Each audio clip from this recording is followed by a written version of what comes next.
किसान साथियों सावधान हो जाइए। गेहूं एवं जौ अनुसंधान संस्थान हरियाणा की ताज़ा रिपोर्ट के अनुसार पंजाब के कुछ गांवों में गेहूं की फसल में एक भयंकर बीमारी ने दस्तक दे दिया है। किसान साथियों, ये बीमारी एक ऐसी बीमारी है जो आपकी फसल में 50% से लेकर 100% तक उपज की हानि का कारण बन सकती है।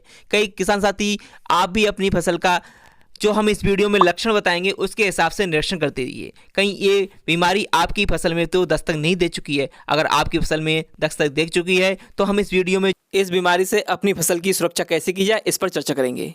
किसान साथी, आप देख रहे हैं आपका अपना यूट्यूब चैनल किसान गाइड। जिन्होंने अभी तक हमारे चैनल को सब्सक्राइब नहीं किया उसे सब्सक्राइब कर लीजिए। साथ साथ में आप घंटी के बटन को दबा दीजिए, जिससे कोई भी अगर हमारा वीडियो यूट्यूब पर आता है तो उसका नोटिफिकेशन आपके पास जल्द जल्द पहुंचे। किसान साथियों, ये बीमारी है गेहूं का पीला रतुआ रोग। किसान साथियों, इसे रोली रोग भी बोला जाता है, लेकिन रोली रोग जो होता है वो 3 तरह का होता है, काली, भूरी व पीली। लेकिन जो पीली रोली रोग होता है ये सबसे खतरनाक होता है, जैसे कि गेहूं का पीला रतुआ रोग भी बोला जाता है। किसान साथियों, ये क्या होता है, ये दिसंबर अंत से लेकर और मध्य मार्च तक कभी भी हमारी फसल पे अटैक कर सकता है। लेकिन क्या होता है, जब मौसम में नमी ज़्यादा हो, ह्यूमिडिटी ज़्यादा हो, 80% के आसपास हो व थोड़ा टेम्परेचर कम हो, तब ये और साथ साथ में किसान साथी इसे हवा का साथ मिल जाए। जैसा कि इस समय आप देख सकते हैं टेम्परेचर थोड़ा कम है, बरसात का मौसम है, साथ साथ में हवाएं भी चल रही हैं, तो ये बहुत ज़्यादा घातक हो जाता है। किसान साथियों, ये जो रोग होता है ये एक फंगस जनित रोग होता है और ये एक प्रकार की फंगस होती है, पुकनिया ट्राइफोमनिस। इस फंगस के द्वारा ये फैलता है किसान साथियों। तो किसान साथियों, इसके क्या लक्षण होते हैं, तो इसके लक्षणों पर चर्चा करते हैं किसान साथी। तो जब आप देखेंगे तो क्या होगा, पत्तियों व पत्तियों के सिराओं पर पीले नारंगी रंग के आपको दाने दिखाई देंगे। और जब इन आप पत्तियों को आप अपनी 2 उंगलियों से पकड़कर खींचेंगे तो एक चूर्ण सा आपका हल्दी से आपकी दोनों उंगलियों पर लग जाएगा। तो आप समझ जाइए कि हमारी खेत में पीले रतुआ रोग ने दस्तक दे दी है। किसान साथियों, यहाँ पर समझने वाली बात है कि अगर आपके गेहूं का खेत पीला है तो ये जरूरी नहीं है कि ये पीला रतुआ रोग ही है। किसान साथियों, गेहूं में पीलेपन के अन्य काफ़ी कारण होते हैं।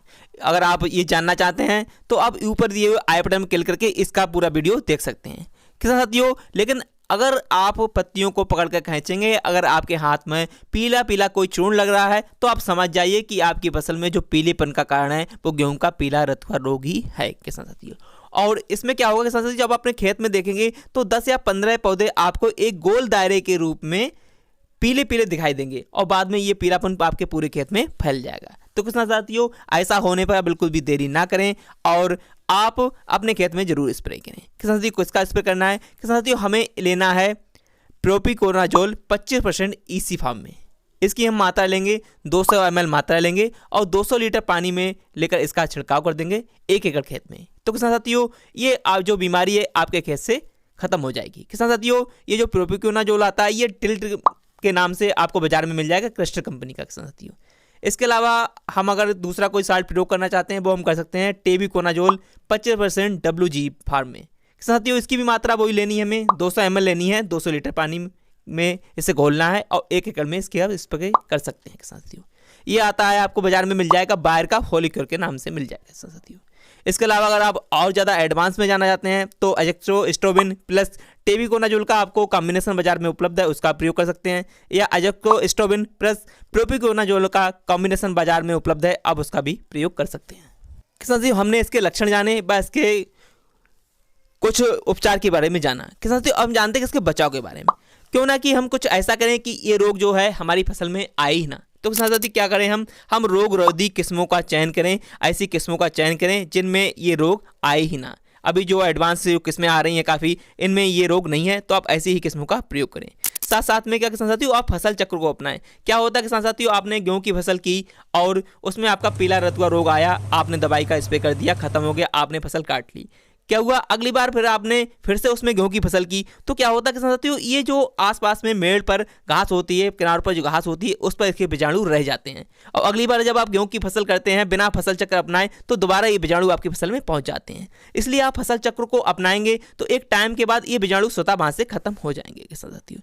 इसके अलावा हमें क्या करना है बचाव में, तीसरा क्या काम करना है, हमें अत्यधिक नाइट्रोजन युक्त खादों का प्रयोग करने से बचना है। किसान साथियों, अगर आप नाइट्रोजन युक्त ज़्यादा खादों का प्रयोग करेंगे तो ये क्या होता है, ये किसान साथी हमारी फसल को कमजोर करते हैं और ये कमजोरी का कारण बनके ये फसल जो फंगस होती है हमारी फसल पर अटैक करती है और वहां पर रोग का कारण बन जाती है किसान साथियों। इसके अलावा कुछ किस्में ऐसी हैं जिनमें पीला रतुआ बहुत ज़्यादा देखने को मिलता है, जैसे कि HD 2967, 2851, WS 711। ऐसी किस्मों से आप बचें जहाँ तक हो सके किसान साथियों, क्योंकि इनमें पीला रतुआ बहुत ज़्यादा देखने को मिलता है किसान साथियों। तो इसमें हमने इस रोग पर पूरी चर्चा की।